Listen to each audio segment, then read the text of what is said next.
மாஜி ஏவா வேலுவோட mega currency குடோனோட ரகசியம் அம்பலம். கரூர்ல 2000 சதுரடியில் இயங்குற பணம் கொட்டும் சாம்ரி இன்ஃப்ரா.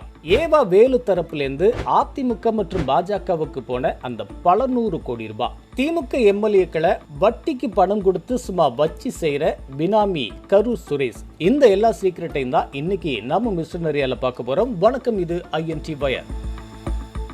இப்போ ஓப்பனிங்கில் சொல்ல போகிற ஒரு 10 வரிகள் மட்டும் நீங்கள் ஏற்கனவே கேட்ட மாதிரி தான் இருக்கும். ஏற்கனவே நம்ம மிஸ்டர் நரியாரில் சொல்லியிருந்தது தான். அதனால இதுதான் எனக்கு தெரியுமே அப்படின்னு ஸ்கிப் பண்ணிடாதீங்க. இந்த 10 வரிகள் தான் இப்போது இன்னைக்கு சொல்ல போகிற சீக்ரெட்டோட கனெக்டிவிட்டி. ஸோ அந்த ஃபஸ்ட்டு 10 லைன் மட்டும் கொஞ்சம் பொறுமையாக கேளுங்க.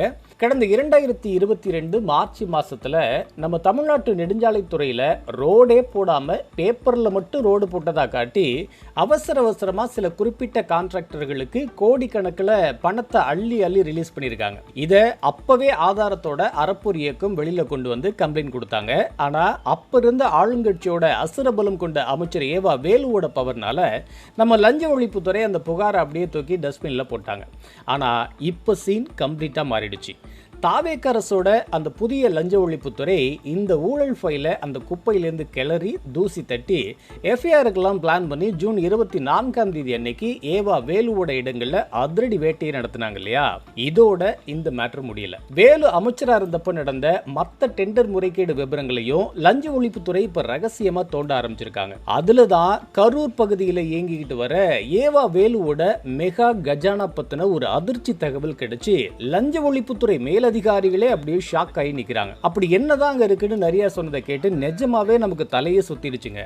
கரூரோட மைய பகுதியில் ஒரு பிரம்மாண்டமான கரன்சி குடோனே இயங்கிட்டு இருக்கிற அதிர்ச்சி பின்னணி வெளியில வந்திருக்கு. மாஜி அமைச்சர் ஏவா வேலுவோட நிழலாவும் அவரோட பினாமியாவும் வலம் வர அதே கரூர் சுரேஷ் கரூர் டவுன்ல சாம்ரி இன்ஃபாலா டெவலப்பர்ஸ் அப்படிங்கிற பேர்ல 2021 பக்காவா ஜிஎஸ்டி ரெஜிஸ்ட்ரேஷனோட ஒரு கம்பெனியை ஆரம்பிச்சிருக்காரு. இந்த கம்பெனியில கரூர் சுரேஷோட சேர்ந்து பவித்ரா, நல்லுசாமி, சுப்பிரமணியன் இவங்களும் பார்ட்னர்களா இருக்கிறாங்க. கரூர் சிட்டிக்குள்ள சுமார் 2000 சதுரடி பரப்பளவுல ground floor, first floor, second ஃப்ளோருன்னு சும்மா மிரட்டுற மாதிரி ஒரு மெகா ஆபீஸை கட்டி வச்சிருக்காங்க. இந்த ஆபீஸ்க்குள்ள தான் கரூர் சுரேஷ் உட்கார்ந்துருப்பாராம். ஆனா அவரை அவ்வளவு சீக்கிரம் யாரும் சாதாரணமா பார்த்துடவே முடியாதான். அப்போதைய பவர்ஃபுல் அமைச்சர் ஏவா வேலுவோட ஸ்பெஷல் சிபாரிசு இருந்தா மட்டும்தான் இந்த பில்டிங்குள்ளரே யாரா இருந்தாலும் என்ட்ரி ஆக முடியுமா?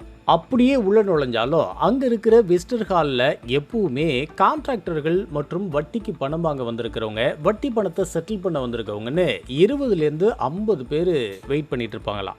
அங்க இருக்கிற சுரேஷோட மேனேஜர் கிட்ட பேசி அவரு யாரை ஓகே பண்ணி உள்ள அனுப்புறாரோ அவங்க மட்டும்தான் சுரேஷை நேர்ல போய் பார்க்க முடியும். இந்த ஆபீஸ்க்குள்ள 10க்கும் மேற்பட்ட கேஷ் கவுண்டர்ஸ் வச்சிருக்காங்க. அங்க பணம் கட்டுறது, பணத்தை வாங்குறது, இந்த ரெண்டு வேலை மட்டும்தான் அங்க நடக்கும். அதுவும் டைமிங் ரொம்ப ஸ்ட்ரிக்ட்.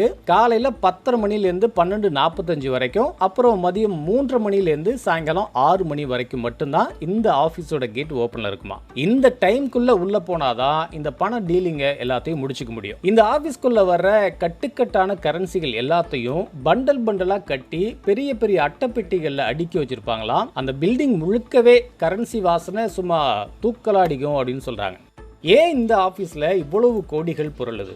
யார் இந்த சுரேஷ் அப்படின்னு பார்த்தா, திமுக வட்டாரத்தில் இவரை ஏவா வேலுவோட பினாமி அப்படின்னு தான் ரொம்ப ஓப்பனாகவே சொல்கிறாங்க.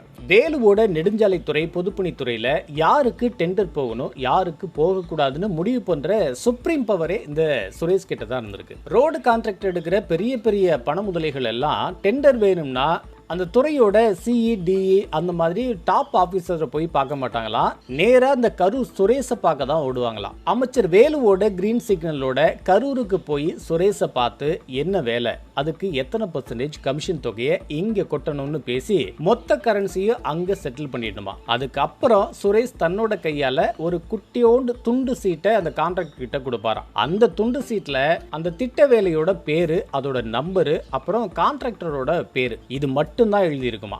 அவ்வளவுதான். கரூர் சுரேஷ் கிட்ட இருந்து அந்த துண்டு சீட்டை வாங்கிட்டு அந்த கான்ட்ராக்டர் ஆபீஸை விட்டு வெளியில வந்த சில நிமிஷத்திலேயே அந்தந்த மாவட்டத்தில் இருக்கிற டாப் அதிகாரிகள் இவருக்கு ஃபோன் பண்ணி, சார் டெண்டர் உங்களுக்கு தான், ஆபீஸுக்கு வந்துருங்க அப்படின்னு கூப்பிடுவாங்களாம்.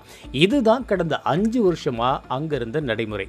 டெண்டர் எடுக்கிறதுக்கு முன்னாடியும் சரி, டெண்டர் எடுத்ததுக்கு அப்புறமாவும் சரி, கான்ட்ராக்டர்கள் தங்களோட கரன்சி நேர்த்தி கடனை செலுத்துகிற மெகா மையமாக இந்த ஆஃபீஸ் தான் இருந்திருக்கு. அதுவும் எலெக்ஷன் டைம் வந்துட்டா இந்த கம்பெனியில் கூட்டம் சும்மா அலமோதுமா.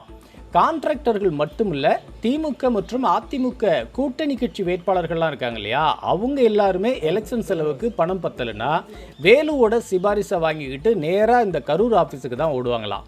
கடன் கேட்குறது ஏதோ சில லட்சங்கள் எல்லாம் இல்லை, ஒன்லி கோடிக்கணக்கில் மட்டும்தான் அங்கே டீலிங் நடக்குமா. திமுகவில் இருக்கிற பல வேட்பாளர்கள் தங்களோட தேர்தல் செலவுக்கு காசு வேணும்னா வேலுவோட அப்ரூவலோட அந்த பணத்துக்கு ஈடான தங்களோட ஒரிஜினல் சொத்து பத்திரங்களை அள்ளிக்கிட்டு இந்த கரூர் கம்பெனியில் போய் அடகு வச்சு கோடிகளை அள்ளிட்டு வருவாங்களாம். திமுக மட்டும் இல்ல, தாவேக்காவை தவிர தமிழ்நாட்டில் இருக்கிற மற்ற அத்தனை முக்கிய கட்சி வேட்பாளர்களும் கூட வேலுவோட சிபாரிசு மூலமா இந்த கரூர் சுரேஷ் கம்பெனியில் பல கோடிகளை கைமாத்தலா கடனா வாங்கியிருக்கிறாங்க அப்படிங்கிற அந்த பகீர் விபரம் இப்போ வெளியில வந்திருக்கு. கடந்த 2024 நாடாளுமன்ற தேர்தல் அப்புறம் 2026 சட்டமன்ற தேர்தலில் கூட சுமார் 100க்கும் மேற்பட்ட திமுக மற்றும் கூட்டணி கட்சி வேட்பாளர்கள் இங்கேருந்து தான் பல கோடிகளை பெட்டி பெட்டியா கடனா வாங்கியிருக்காங்க. அது மட்டும் இல்லாமல் திமுக வேட்பாளர்களுக்கு அவங்க கட்சி தலைமை கொடுக்கிற தேர்தல் ஃபண்டை கூட இந்த கரூர் சுரேஷ் தான் பத்திரமா கொண்டு போய் சேர்த்திருக்காரு. அதாவது நெடுஞ்சாலைத்துறைக்கு சொந்தமான அரசு வாகனங்கள்லையும் தேர்தல் பணி அவசரங்கிற ஸ்டிக்கர் ஒட்டின தேர்தல் பணிக்காக செல்லக்கூடிய அந்த வண்டிகளையும் வச்சு தான் இந்த அட்டைப்பட்டி கரன்சிகளை வேட்பாளர்களுக்கு கச்சிதமாக கொண்டு போய் டெலிவரி பண்ணியிருக்காங்க. இதில் கொடுமை என்னன்னா, கடந்த 2021 எலெக்ஷனுக்காக இங்கே வந்து கோடிக்கணக்கில் கடன் வாங்கின சில திமுக எம்எல்ஏக்கள் இன்னமும் இந்த நிறுவனத்துக்கு வட்டி கட்டிகிட்டே இருக்காங்களாம். நாங்கள் வாங்கின அசல் தொகையை விட இப்போ சில கோடிகள் அதிகமாகவே வட்டி கட்டியாச்சுப்பா, ஆனால் இன்னமும் எங்களோட சொத்து பத்திரங்களை இந்த சுரேஷ் திருப்பி தராமல் வச்சு வதைக்கிறான் அப்படின்னு வட்டிக்கு வாங்கின இப்போ புலம்பு ஸ்டார்ட் பண்ணியிருக்காங்களாம். இந்த கரூர் ஆஃபீஸோட இன்னொரு மெகா பிரான்ச் சென்னை ஆழ்வார்பேட்டையிலையும் சைலண்டா இயங்கிட்டு இருக்கு. இங்கேயும் பணத்தை வாங்குறதுக்கோ இல்ல பணத்தை கொடுக்கறதுக்கோ ஒரு செட்டப் பண்ணியிருக்காங்க. இவ்வளவு பெரிய கரன்சி நெட்வொர்க்கா ஒரு ஆஃபீஸ் இயங்கிட்டு இருக்கு. இது நம்ம இன்கம் டேக்ஸ், அப்புறம் நம்ம அமலாக்கத்துறை, அப்புறம் ஸ்டேட் விஜிலன்ஸ் இந்த அதிகாரிகளுக்கெல்லாம் தெரியாதா அப்படின்னு கேட்டா எல்லாருக்கும் பக்காவா தெரியுமா.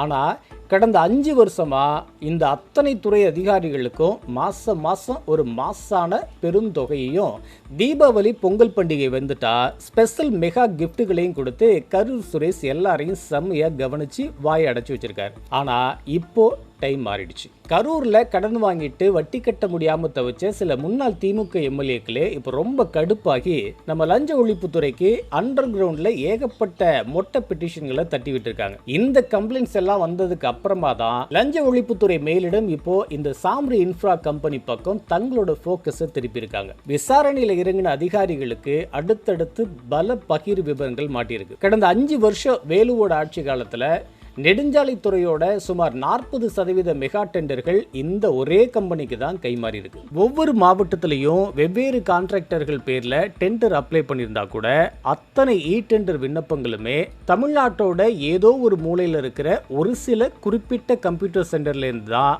ஆன்லைன் சப்மிட் பண்ணப்பட்டிருக்குங்கிற அந்த கள்ள ஆட்டத்தையும் லஞ்ச ஒழிப்புத்துறை இப்போ கரெக்டா லாக் பண்ணிட்டாங்களாம். வேலுவோட துறை டெண்டர்கள் இந்த நிறுவனத்துக்கு போனது, அதுக்காக கான்ட்ராக்டர்கள் பல 100 கோடிகளை இங்கே லஞ்சமாக கொட்டினது, அந்த பணத்தை வச்சு திமுக வேட்பாளர்களுக்கே வட்டிக்கு கடனாக கொடுத்தது, இது எல்லாத்தையும் விட கட்சி தலைமையோட தேர்தல் ஃபண்டையும் இவங்களே விநியோகம் பண்ணதுன்னு தமிழ்நாட்டோட ஒரு மிகப்பெரிய டாப் சீக்ரெட் ஊழல் நெட்வொர்க்கை லஞ்ச ஒழிப்புத்துறை அதிகாரிகள் இப்போ பக்காவா ஸ்கெட்ச் போட்டு கேட்ச் பண்ணிட்டாங்களாம்.